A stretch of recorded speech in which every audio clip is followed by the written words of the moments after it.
Loneliness is a chemical disposition. Ang lahat po ng creation ng Diyos, hindi hiwa-hiwala yan. Yung arithmetic, mathematics, numbers, nasa tao yan, nasa halaman, nasa mga ibon. Yung physics, nasa atin. Ganon din yung chemistry, electricity. May electricity na umanda sa ating katawan. Merong chemistry yan. Kaya napakahalaga, change your body chemistry. Sa katunayan, isa pong propeta ang sobrang lumungkot at gusto na niyang mamatay. Pero nung naiba ang body chemistry, naiba na rin ang kanyang pananaw at gusto na uli niya mabuhay.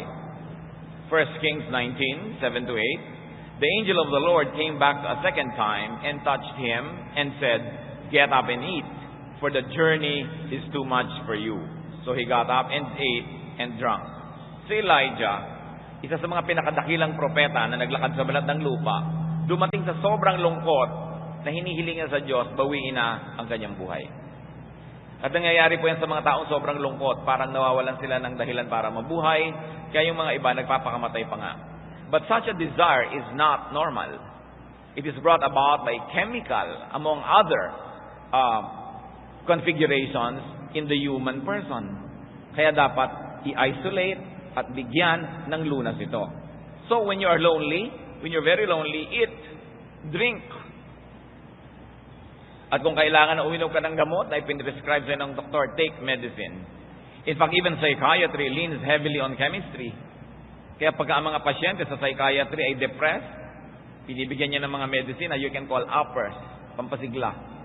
Pag hyperactive naman, binibigyan ng downers para medyo humupa-hupa at pumayapa. So we are chemistry. Kailangan na ibinabalanse yun. Kaya kita ninyo, pagka ang mga kababaihan ay nagme-menopause, and they say there's also such a thing as a male menopause, chemical changes happen in the body, naiiba yung mood, nagkakaroon ng mood swings. Chemistry.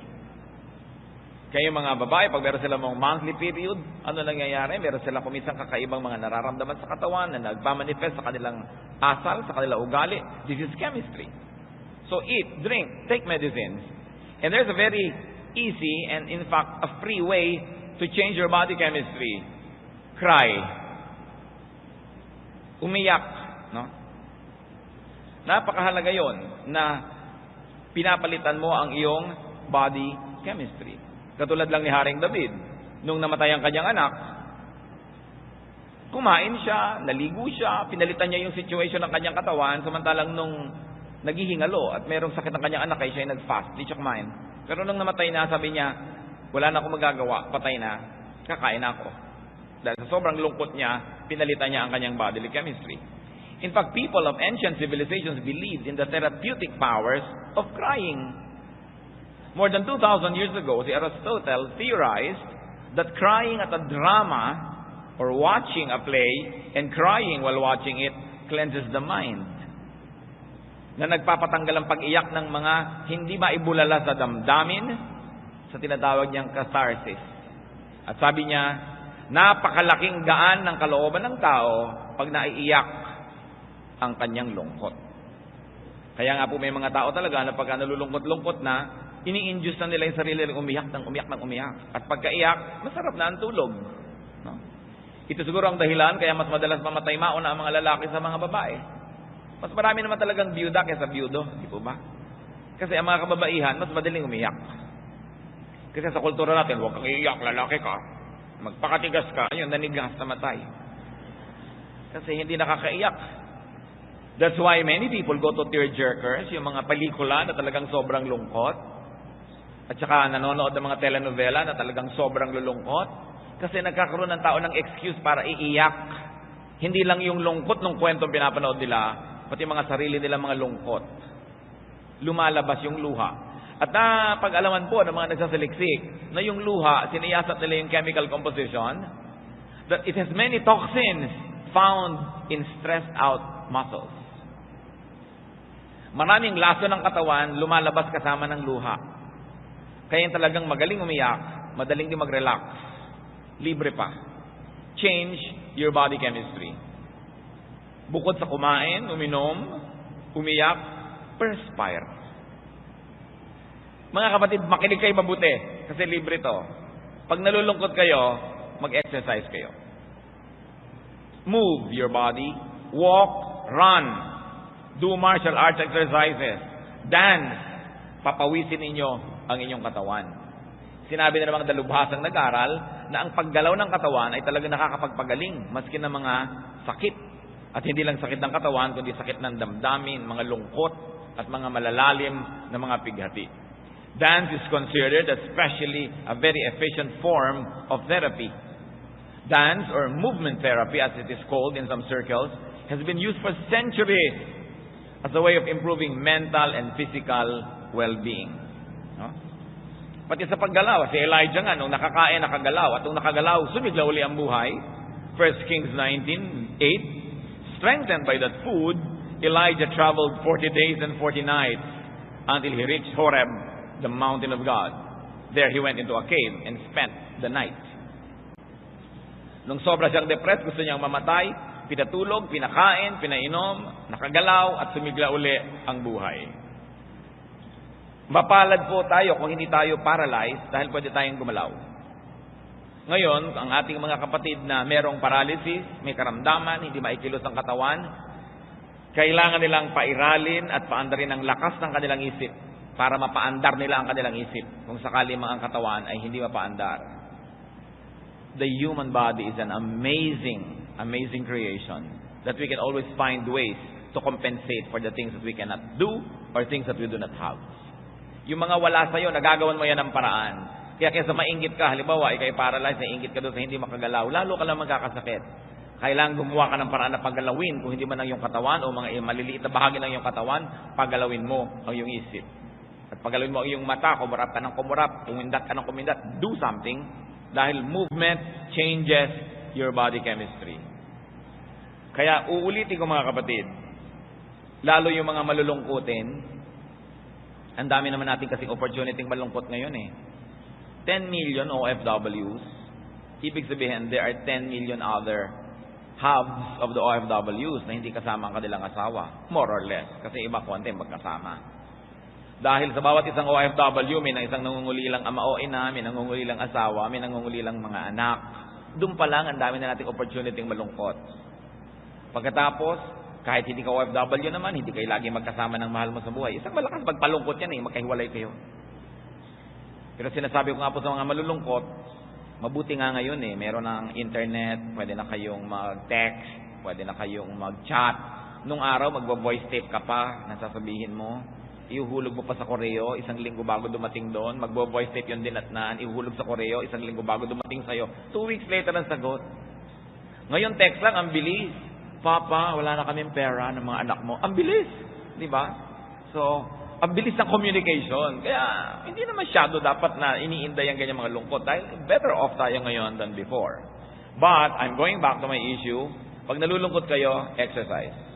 If you have the money, go to the gym. If there is a gym, go to the gym. Biruin nyo, gaganda pa kayo, aayos ang inyong katawan, lulusog kayo habang nalulungkot.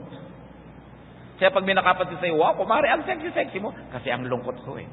Di ba? Kasi ang lungkot-lungkot mo, tapos bumigat ka ng bumigat, no? Lalong humirap ang iyong kalagayan. So, change this, exercise. It will change your disposition, it will change your looks. It will be an advantage instead of a disadvantage. Another point, when lonely, create, recreate, work, do something creative, do something productive and helpful. Kailangan ng mga tao maraming ginagawa. Sapagkat yung paggawa, nakakalibang. Nakakatuwa pa yung bunga ng yung ginawa. Si Solomon po, na pinakamarunong na tao sa balat ng lupa, naging pinakamalungkot din. Sabi niya kasi sa Ecclesiastes 1:18, for with much wisdom comes much sorrow. The more knowledge, the more grief. Kaya yung mas matatalino, mas malungkot yan eh. Kesa sa hindi masyadong matalino. O baka maglungkot-lungkot ang tuloy kayo ngayon, ano? Dahil nakakalungkot pag marami ka ring alam.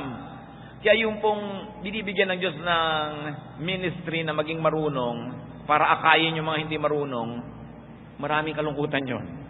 Kaya dapat suportahan. Kasi biruin mo sa kanya na-assign na maging marunong para sa iba. Si Solomon, ganun ang nangyari sa kanya. Sabi niya, with much wisdom comes much sorrow. So ano ang isa sa mga ginawa niya para harapin at talunin yung lungkot? Sabi niya sa Ecclesiastes 2:4-5, I undertook great projects. I built houses for myself and planted vineyards. I made gardens and parks and planted all kinds of fruit trees in them. Naging productive siya. Imbes magmukmok, malungkot, magdrama, gumawa ng mga bagay na pakipakinabang para sa kanya at para sa iba. At ang masaya po sa nagtatrabaho, napapagod. At ang napapagod, nakatulog, nalilimutan ng lungkot. Yung dalaw ng lungkot, yung sumpong ng lungkot, nalampasan. Hindi mo naman pwedeng lampasan ang lahat ng lungkot ng buhay. Ang goal lang mo, lampasan yung lungkot ngayon. Mabuhay ka hanggang bukas. Because yung lungkot ng bukas, magkakaroon ng lungkot, ng grasya ng Diyos na pambukas. Yung grasya ng Diyos sa iyo ngayon, para lang sa lungkot mo yan ngayon. So huwag mong solvein yung lahat ng lungkot na darating pa. Ang mahalaga, buhay ka pa bukas. Dahil bukas, may bagong grasya. Every new morning brings new blessings from God. Kaya yung mga iba, sobrang nalulungkot, pinapakyaw na nila ngayon yung lungkot na darating pa. No. Sabi sa Bible, let the day's own trouble be sufficient for the day. Napakahalaga, one day at a time. One lungkot at a time. One problem at a time. Another thing to do, brothers and sisters. Pag nalulungkot, at ito, tinulungan tayo ng Diyos dito, naglagay siya ng marami sa paligid, be soothed by beauty. Hayaan natin na ang kagandahan na nilikha ng Diyos ay magpahupa sa ating damdamin, magpalamig sa ating mga init, at magpangiti sa ating mga simangot. Relax and rest. Find beauty in the arts. Kaya kahit naman po sa kolehiyo, sa universal education, kasama yung humanities. Kahit ka mag-engineer, kahit ka magiging physicist, kahit ka magiging biologist, dadaan ka sa humanities, dadaan ka sa arts subjects. Kasi para ka maging kumpletong tao, dapat mong malaman na bahagi ng iyong buong pagkatao, nilikha ka ng Diyos, to find, appreciate, and create beauty, especially in the arts. Nakita niyo po si Haring Saul na binabagabag ng mga kung ano-anong demons inside him. Pag siya'y tinugtugan ni David, umaalis ang masasamang espiritu at natatahimik siya. 1 Samuel 16:23. Whenever the Spirit from God came upon Saul, David would take his harp and play. Then relief would come to Saul. He would feel better, and the evil spirit would leave him. Dahil sa music. Evil spirit cannot stand good music. Hindi nila gusto yan. Marami nag-iisip na doon daw sa impyerno, siguro walang sound. Pero yun yung torture na walang sound. Kasi may sound, arrange mo lang, yung nagiging music. It can entertain you. Appreciate the arts. Look at beautiful things. Nilikha tayo ng Diyos na may likhas na kagandahan sa ating kalooban. At maganda na ito'y tapatan ng kagandahan na nasa labas ng ating pagkatao. Sapagkat pag nagtatapat yung dalawang yan, yung kagandahan sa iyong loob at kagandahan sa labas, may kapangyarihan na dumarating sa tao. We were fearfully and wonderfully made. And we were wired in creation for beauty. That's why you beautify your surroundings. Kahit maliit ang bahay, ayusin, huwag magulo. Para you are surrounded by order because God is God of order and you're surrounded by beauty. Sabi nga ni Mrs. Marcos, a man who doesn't appreciate beauty is only half a man. Hindi lang pambabae yung beauty, no? Dapat ang lahat ng tao, nagugustuhan mo yung mga bagay na magaganda. What else do you do when you're lonely? Change places. Lumabas-labas ka sa yung kuweba kung nalulungkot ka. Makinig kayo mabuti mga kapatid, lalo yung mga malulungkutin, kadalasan, lugar, yung nagpapalungkot sa inyo, hindi nyo napapansin. Na, kumisan iniisip mo, ba't nga ba ang tagal ko nagtiyaga sa ganitong uri ng kwarto? Ba't hindi ko man lang pinaganda? Ba't hindi ko man lang nilagyan ng magagandang picture? Bakit ako nagtiyaga na nakalagay dito sa dilim-dilim na kalagayan na ito? Bakit ba nagpapagawa ako ng banyo wala man lang kabinta-bintana? Ang dilim-dilim, puro lumot. No? Imbes comfort room, discomfort room. ang mga banyo. Yung mga parang hindi na inisip mga tao na the place actually has an effect on you. Hanggat maaari, as much as safety or other practical considerations will allow, have open windows. Let the wind blow inside your house. Kailangan palitan yung scenery. No? Change your environment. Get out. Breathe fresh air. At salamat naman, meron namang napupuntahan ng mga park. Meron namang mga tabing dagat. No? Diyan nga mapalad yung mga taga-probinsya. Ang daming open spaces. Sa mga taga-Maynila naman, ibang mga city, may mga mall naman, may mga park. Breathe fresh air.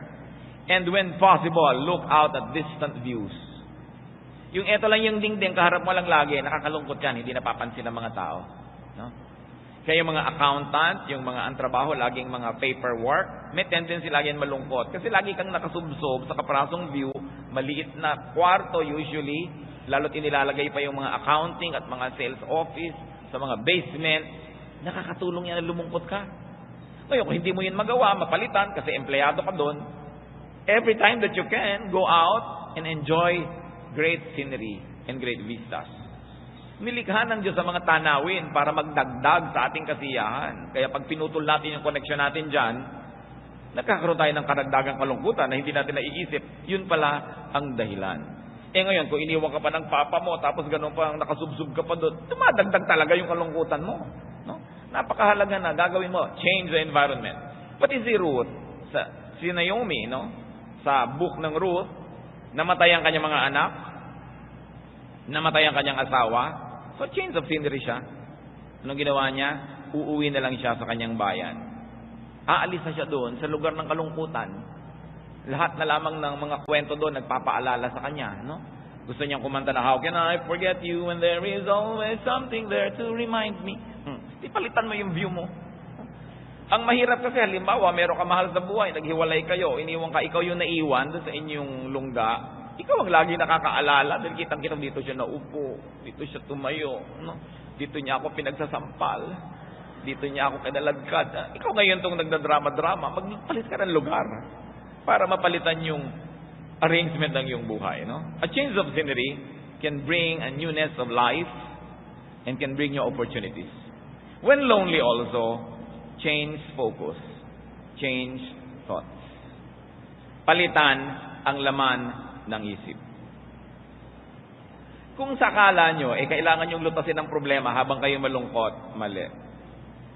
Pag kayo'y malungkot, hindi yan panahon para lumutas ng problema. Yan ay panahon para lampasan yung lungkot. Yun ang goal nyo lang.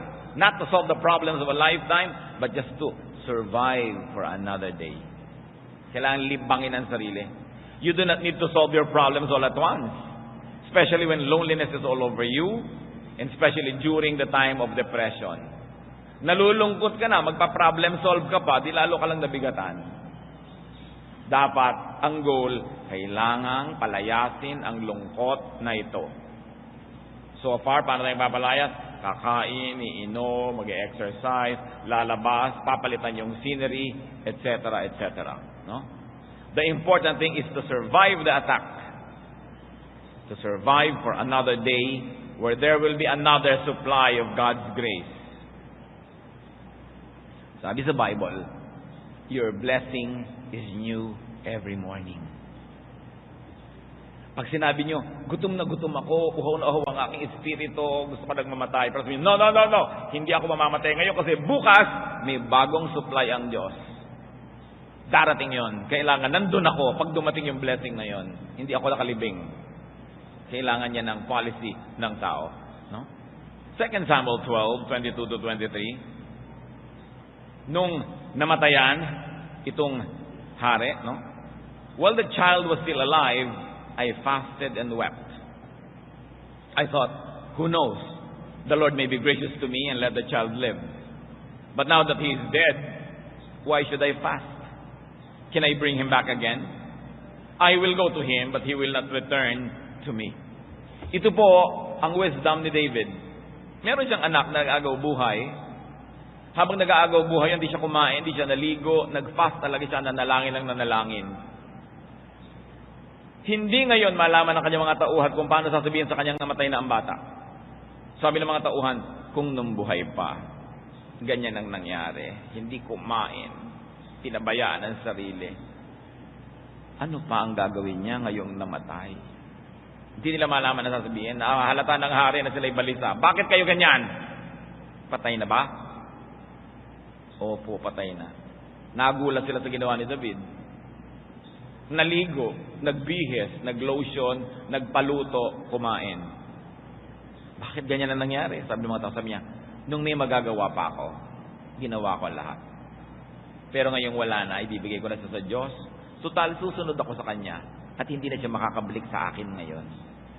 Sabi kaya, kakain na ako, maliligo, aayusin ang sarili, itutuloy ang buhay. Nawa tayo na mga hindi naman naiiwasan na mangulila, iwan ang ating mga mahal sa buhay at mauna sila doon sa kabilang buhay. Habang buhay, gawin natin na magagawa natin. Magpuyat ka, magbantay ka, maghihirap ka.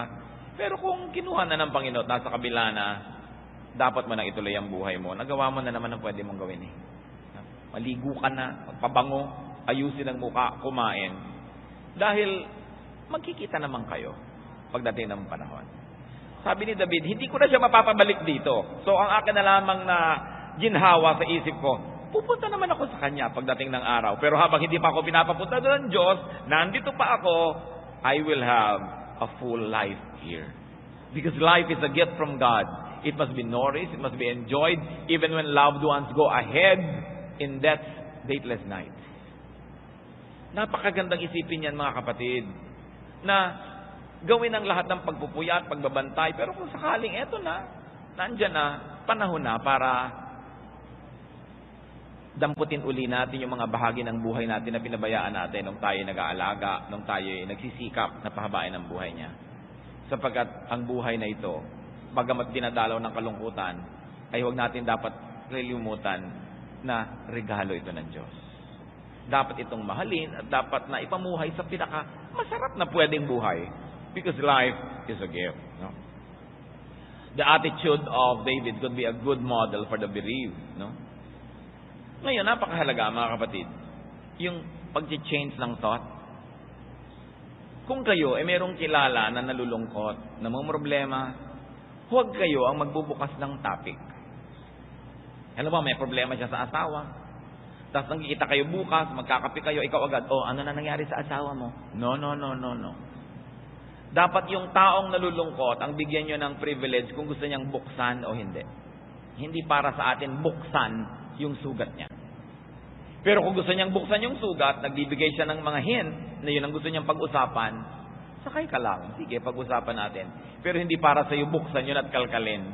Kasi ang tao pong nalulungkot, ang taong namimighati, napaka-sensitive. Konting kanti, konting hipo mo lang, sakit na sakit. Kaya kailangan siya ang magbibigay ng permiso sa iyo na pwede natin pag-usapan, kaya ko ngayon. Kasi meron po mga dumadating na lungkot sa buhay ng tao, mga problemang dumarating sa buhay niya na para bang gusto niya sabihin, Diyos ko, sana naman po wala nang kasunod ito ngayong araw na ito. Kung meron man next week na, kasi hindi ko na yata kaya, kung may dadagdag pa. No? Kaya tiyakin natin na kung tayo po nagmi-minister sa mga tao, huwag tayo yung magdagdag ng load na hindi niya kaya o ayaw niyang dalhin sa oras na yon. Na nandun lang tayo, let the grieving person preside over his or her life at tayo nakasupport lang ng nakasupport. Kasi kuminsan sa ating katabilan, kadaldalan, may nasasabi pa tayong lalong nagpapabigat sa damdamin ng tao. Kung minsan, ang sakit-sakit ng loob niya tungkol sa kanyang asawa, yung asawa ko talaga, napakasama niya, ganyan. Tapos dadagdagan mo, talaga yung asawa mo, demonyo talaga yan, ganyan. Nasasaktan din siya dahil may right siya na sabihin yun tungkol sa mahal niya sa buhay, pero ikaw wala. Pag ikaw na nagsabi, galit na rin siya sa'yo. No? Kasi mahal niya yun. So maingat tayo, dapat yung bibig. Napakalaki ng nagagawa niya sa ikabubuti o ikasasama ng kalagayan ng kapwa. Pero pag ang kapwa ay sobrang lungkot, napaka-sensitive niya, isang salita mo, pwede siyang malagot ang hininga.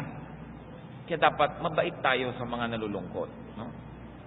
At yung pag-aalala tungkol sa maraming mga bagay, isipin natin, balikan natin na may bukas para sa ibang problema, huwag nating pakyawin lahat. Sa Matthew 6:34, sabi ng Panginoong Jesus, therefore do not worry about tomorrow, for tomorrow will worry about itself. Each day has enough trouble of its own. At Romans 12:2, be transformed by the renewing of your mind. It has a universal meaning. You want to change the equation of your life right now? Change your thoughts. Change the way you think. Focus on something else. Focus on beautiful things. And allow the lonely people around you to refocus their thoughts. Bigyan nyo sila ng ganung lugar. Psalm 42 verse 5, isang magandang halimbawa ng pagpapalit ng laman ng isip. Why are you downcast, O my soul? Why so disturbed within me? Put your hope in God, for I will yet praise Him, my Savior and my God. So nakita nyo, from downcast and disturbed to hope and praise. Sabi niya, bakit ka nga ba nalulungkot? Ha? Kaluluwa ko, sarili ko, kalooban ko. Bakit? Tigilan mo yan, sabi niya. Bakit sobra ka nababagabag?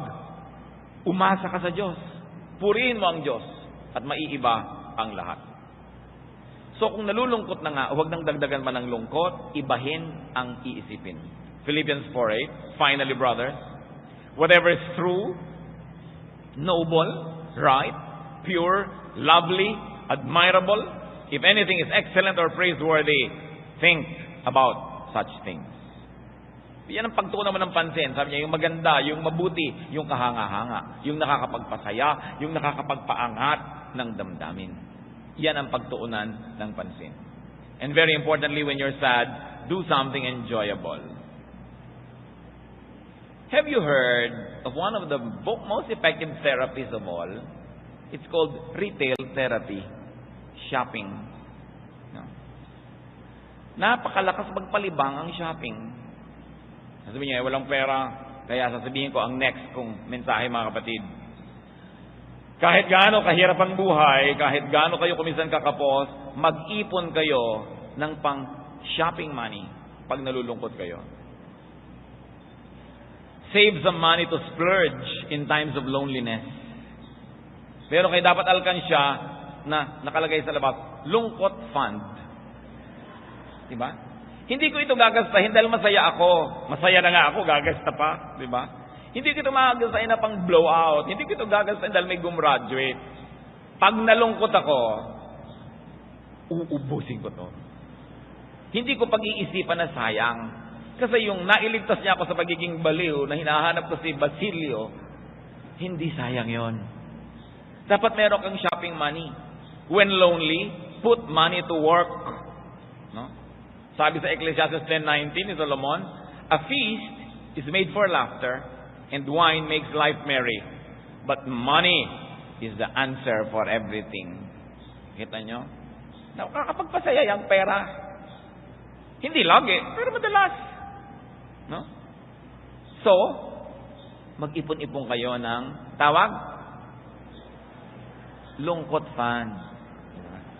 Ngayon, ang ipanalangin nyo, hindi nyo magamit buong buhay. Sana nga. Pero kung sakali, meron kayo nun. Meron naman mga tao, napakamiserable, walang maibili kahit lason kung gusto magpakamatay. Wala man lang naimpok. No? Kailangan nag-iipong-ipong ka na pangpasaya sa buhay kasi dumadalaw ang lungkot. Mga wives, di ba? Mag-ipon-ipon kayo. Pagka biglang nawawala ang asawa nyo, hanapin sa tawi-tawi, dapat may pamasahe naman kayo. Ang hirap-hirap nung balisa-balisa ka sa buhay, may nabalitaan ka nasa tawi-tawi, wala kang pamasahe. No? Nakatingin ka lang sa picture sa kalendaryo sa dingding nyo at pinag-uumpugan mong ulo mo dahil wala ka man lang. Ang hirap namang malungkot na wala ka pa, no? So, kailangan pinaghahandaan ng ganyang bagay kasi dumarating. And when lonely, what else do you do, brothers and sisters? Talk. Let it out. Confess. Napakalakas magpagaan yung nagko-confess ka. No? Gumaan. Kaya lang ang bumigat, yung pinag-confessan. Pero ang bigat-bigat ng loob mo, tapos yung sa asawa mo, pagkaganing kong loob ko, sasabihin ko tayo pinagtataksa lang sa the last 50 years. Ay, lumog din ang loob ko. Kasi biglang natumbay yung asawa mo, namatay. Dahil lumipat sa kanya yung bigat. But confession really does help. No? Yung nagko-confess ka, nagsasabi ka, share. At napakaganda po ng Tagalog dyan. Wala nang gaganda pa. Huminga. Sabihin ako, makahinga man lang ako, ihinga ko man lang itong aking sama ng loob na ito. No? Kailangan ng tao hinga. Kaya mahalaga na meron tayong nahihingahan. Nehemiah chapter 2 verses 1 to 3. Sabi nitong propetang si Nehemiah, dahil siya ay tagabigay ng alak sa hari, sila ay bihag sa ibang bansa. I took the wine and gave it to the king. I had not been sad in his presence before. So the king asked me, "Why does your face look so sad when you are not ill?" This can be nothing but sadness of heart.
Alam niyo po, sa presence ng royalty, bawal lumungkot.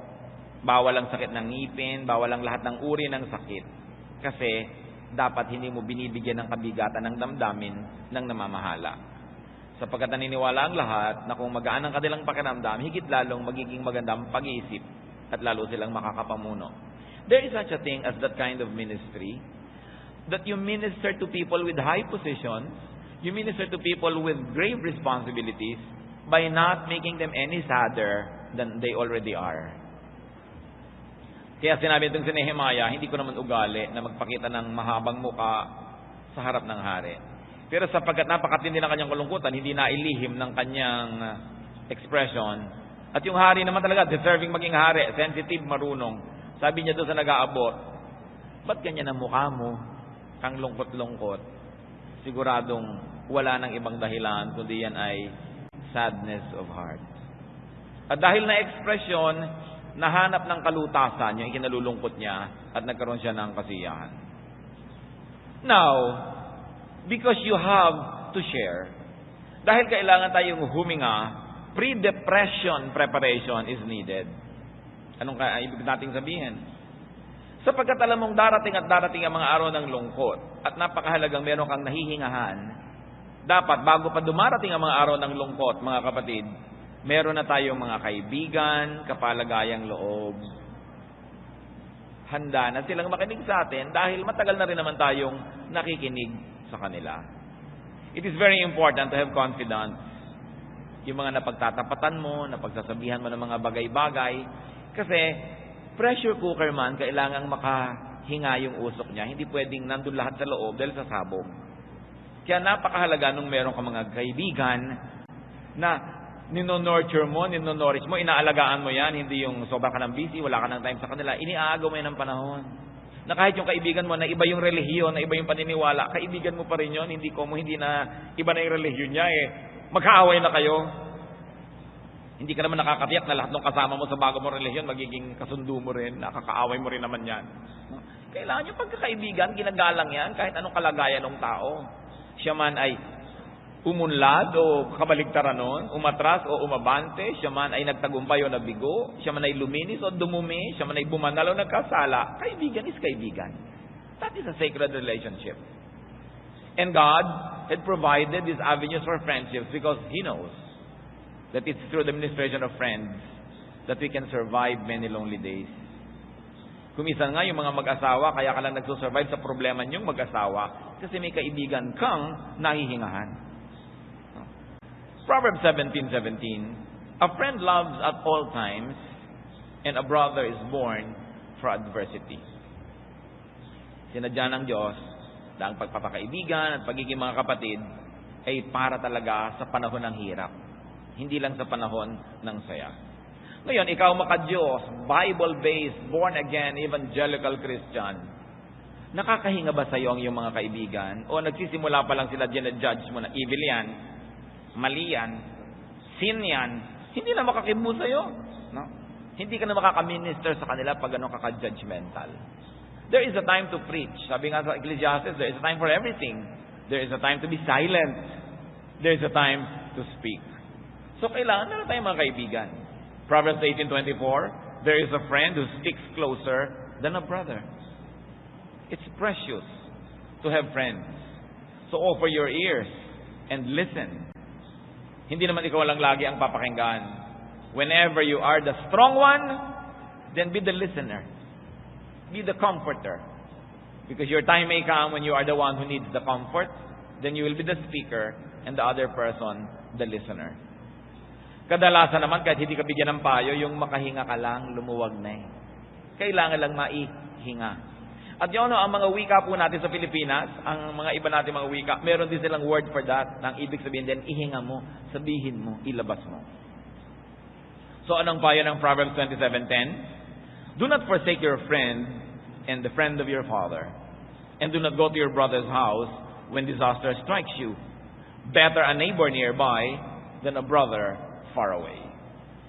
Hindi tayo pinipigil na pumunta sa kapatid, pero ang context nito, malayo yung kapatid mo, may kapitbahay ka, di diyan ka na pumunta sa kapitbahay. So ang moral lesson, makipagmabutihan sa kapitbahay. Kasi may mga kapatid ka man, kung malayo, maliwala rin yun.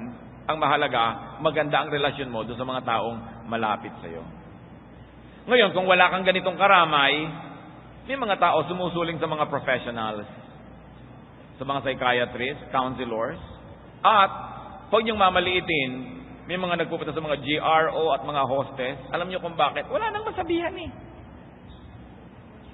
Napakadalas minamasama natin yung mga babaeng ito, mga hostess sila, mga GRO, kukuya-kuya-koy, chichiklet-chiklet, nakikinig sila ng mga problema nito, mga lalaking ito, gaganyan-ganyan. Pero hindi natin alam na nakaka-minister din sila. Kaysa magbaril na yung tao dahil wala na mapagsabihan, walang mapagtapatan. At alam nyo kung bakit kuminsan sa mga ganito pa uri susuong at pupunta ang marami? Kasi judgmental tayo. Na i-communicate ba natin sa ating mga anak na ano man ang problema nila, pwede nilang sabihin? O takot sa magulang sobra? Kaya kuminsan, the parent is the last to know. Nakapitong abortion na pala yung anak, hindi alam ng nanay. Bakit kuminsan, parents are the last to know? Because we communicate to them an air of judgmentalism. That they cannot tell us certain things. No? Ayaw natin madinig. We bury our head in the sand and we pretend that the world is pink and beautiful when our own children have problems. Mga kaibigan natin, hindi nakakapagtapat sa atin. Nagbabalat kayo, itinatago ang mga tunay nilang mga nadarama. Kasi hindi tayo nakakapag-communicate ng openness na unconditional love. Kung ano ka man, ano man yung problema mo, anong naradama mo, dadali natin yan together. So hindi nagsasabi. For every person that commits suicide, there are probably 100 others to be blamed also. Dahil bakit nandyan lang sila, hindi sila nasabihan? Kasi hindi sila nakapag-communicate na pwede silang sabihan. Mahalaga ang tao nakakahinga. Pag may problema ang mahal natin sa buhay, hindi panahon yan para maging matalino. Hindi panahon yan para maging moral. Hindi panahon yan para maging correct and righteous. Panahon lang yan para magpagaling ng sugat. Panahon yan para magmahal, mag-aruga, tumanggap ng walang patakaran. At kung matino na, lumakas na yung tao, nakarecover na, kung meron mang dapat pag-aralan, doon pa lang dapat pag-aralan yan. Nakakalungkot kung minsan, ang pagsisisi lagi nasa huli, ng mga magulang kinailangan magsisi ng anak nila, naglihim ng naglihim sa kanila, lumubog ng lumubog sa problema, dahil nauna ang takot. So it's important when we are sad, connect with people. And very especially, connect with the source of your happiness. Dali naman mag-connect ngayon. A call, a text, an email, a chat, connect ka na. No? Napakarami ng paraan ngayon para makakonect ang tao. So avoid needless disconnection. Avoid needless everything or nothing arrangement. Lalo sa mga mag-sweetheart, kaya naman ang lungkot-lungkot mo, ayaw mo lang mauna mag-text eh. Kung nag-text ka lang, text na rin siya dahil hindi na rin siya makatiis, inaantay lang mauna ka na, di ulahan mo na, nang matapos na yung lungkot na yan. Yung mga ayaw mag-usap, hirap na, pero ang totoo, mauna lang siya, Diyos ko, paunahin mo lang po because of my pride naman. Kahit konting-konting una lang, kahit smiley, pwede na. No? Tapos, kakausapin mo, 2 text lang nagpalitan, natanggal na yung lungkot mo, bumalik na yung saya mo. Bakit di mo gawin? Pinapahirapan mo yung sarili because of pride. Pag may mga tao nagmamahalan, tapos hindi sila nag-uusap, nag-aaway sila, nakakalungkot yun. Pareho rin namang nalulungkot, parehong gumagawa ng mga kabalbalan para malibang. Why not do the easier thing and be the first one to reconnect? Dahil pag mahal ka rin naman yan, isang hi mo lang, mamaya may sagot na uli yan sa'yo. Tapos na, problema nyo. Kung bakit ganun, yung mahal na mahal mo sa buhay, yung hindi lang mag-text, pinoproblema mo, laki-laking bagay. Pero isang text lang, para ka nang dinala sa paraiso. Piso lang. Diba? So, dalian. Connect with the source of your happiness. It could be the most powerful medicine. And if this is not possible at all, because that person does not want to connect with you, halimbawa, connect with an empathizing person. Or connect with an enjoyable companion. Kaya mahalaga, kung may mahal ka sa buhay, meron kayong common friend. Para kung kayo nagkasira o whatever, meron ka malang nahihingahan, nakilala rin niya yung karakter ng buhay mo na yon, lumuluwag ang iyong kalooban. We were created by God to need other people and to be needed by other people. But you have to invest time, energy, a lot of love to nourish such a relationship. And of course, above all, when you're lonely, how to survive it? Connect with God. Kailangan pa bang memorize yan? Diba? Pray. Worship. 1 Samuel 1:10 and 12 to 16. In bitterness of soul, Hannah wept much and prayed to the Lord. As she kept on praying to the Lord, Eli observed her mouth.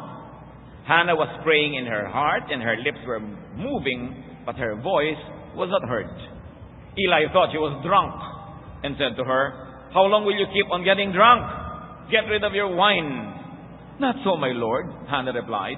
"I am a woman who is deeply troubled. I have not been drinking wine or beer. I was pouring out my soul to the Lord. Do not take your servant for a wicked woman. I have been praying here out of my great anguish and grief." And because of that, God honored her situation and gave her relief. Marami tayong mga relief. Merong advisable, merong dangerous. Katulad ng sinasabi nating relief in the hands of professionals, sometimes in hostesses and GROs. We are not saying that's a good thing to do. But what we're saying is, bakit nagpupunta doon yung asawa mo, hindi mo ma-comfort? Diba? Bakit kailangan humanap ng ganitong uri ng mga libangan? May pagkukulang ba tayo sa mga mahal natin sa buhay? Hindi natin agad-agad na sinisisi yung ganyang mga tao at ganyang mga professionals. Sapagkat nagkakaroon tayo ng mga pagkukulang, kaya nagkakaroon ng pangangailangan sa mga ganong uri ng mga paglilingkod. Malaki at malawak yung buong istorya. Hindi mo lang pwede, ito ang problema, ito masama, ito masamang babae. Bakit nagkakaroon ng ganyan sa lipunan? Sapagkat maraming pangangailangan na hindi natutugunan, ng mga dapat ay tumutugon doon. We've got to think of it from a more comprehensive perspective. So, kumusta ang ating mga kalungkutan? Remember, you do not need to solve the problem of a lifetime. Just survive the day. Just survive the night. Tomorrow is another day. It will bring another blessing. It will change everything. A new sunrise changes many things. And it's very important to help others survive. When others around us are lonely, be kind. No? At kung may mga tao na dahil sila nagkakilala, nagkatagpo, naging magkaibigan, naging magkaibigan, huwag na tayong mangontrabida dyan. Rejoice that there are 2 less lonely people in the world. Bakit may mga tao kontrabida? Pag nakakakita na nagkakaigihan, ang gusto intrigahin, paghiwalayin. Pero pag pinaghiwalay naman, hindi naman nila sasamahan, hindi naman nila papakainin, hindi naman nila tetextan, hindi naman nila papadalan ng bulaklak. Ba't ka nakikialam? 6 bilyong tao sa planeta, ang dami-daming malungkot. Kasi hindi sila nagkakatagpo-tagpo. Ngayon, pag kami nagkatagpo, himala, huwag nyo nang guluhin. Liba nilang may maiaalok kayong mas mabuti at handa naman yung taong tanggapin ang inyong iniaalok, huwag na kayong sumali sa kwento. Be happy that there are people who are happy. At kailangan, lagi tayong merong nakalaan sa ating puso na openness to share. gumagaan ang problema pag pinagtutulungang dinadala. And friends, I will repeat, are very important blessings from God. Because friends multiply our joy and divide our sorrow. Aming Diyos, salamat sapagkat kayo'y mahabaging Diyos. Salamat kayo'y concerned sa buhay namin. Dalangin namin, Panginoon, yung mga kalungkutan ng aming buhay ay maihanap namin ang lunas sa iyong karunungan, sa iyong mga salita. Nawa ang aming mga pinag-aralan ay mapakinabangan at dagdagan niyo pa, payamanin sa isip ng mga kapatid. Manalangin tayo mga kapatid right now. Bow to the Lord in His holy presence and let the Spirit speak to you. I like to pray for some people. With heads bowed, eyes closed, in the presence of the Almighty. Nais ko pong ipanalangin ng mga kapatid ngayon na mayroong mga matinding kalungkutan. Mahirap dalhin, mahirap harapin, nandyan. Hihingi tayo sa Diyos ng habag.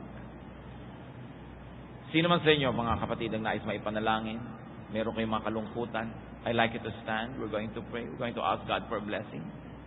Praise God for your openness to the Lord and for our honesty that we are lonely. Sino pa po ang nais tumayo, hindi yan dapat kinakahiya. Inilalapit yan sa Diyos, inihihingi yan ng pagpapala. Sapagkat ayaw ng Diyos na tayo nalulungkot. Gusto niya meron tayong kasiyahan sa buhay, payapa tayo tahimik. Kung meron pa pong nais mag-acknowledge ng ganitong kalagayan and say, Lord, I'm lonely. Help me. I like to be touched by you. Tumayo kayo. Nais ko kayo ipanalangin. This is the time when we can be together in spirit. And the Lord says, when 2 or 3 are gathered in my name, I am there in their midst. When 2 of you are in unity and you ask, heaven hears. Kung may nais pang tumayo, tumayo kayo. Diyos namin, Diyos ng kasiyahan, Diyos ng kapangyarihan at pag-ibig. Hipuin mo ang bawat anak mong tumitindi ngayon sa iyong harapan.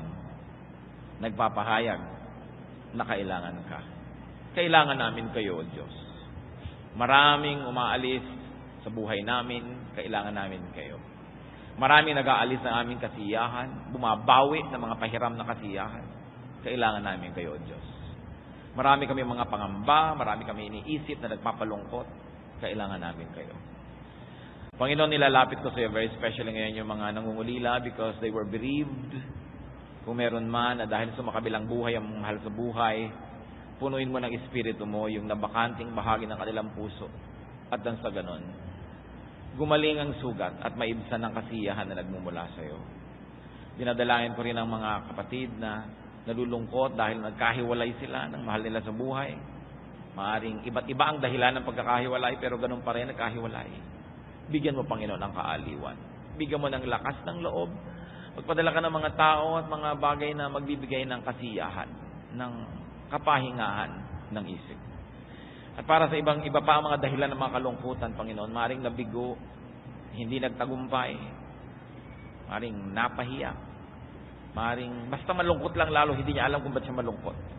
Hipuin niyo, Panginoon. Ipakita niyo ang daan upang magkaroon kami ng kaligayahan sa buhay.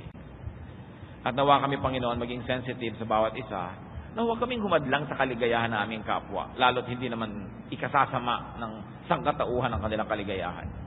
Ituro mo sa amin, Panginoon, na itrato ang bawat isa na individual, na hindi namin pwedeng i-apply sa bawat tao ang isa lamang na prinsipyo because everybody is unique.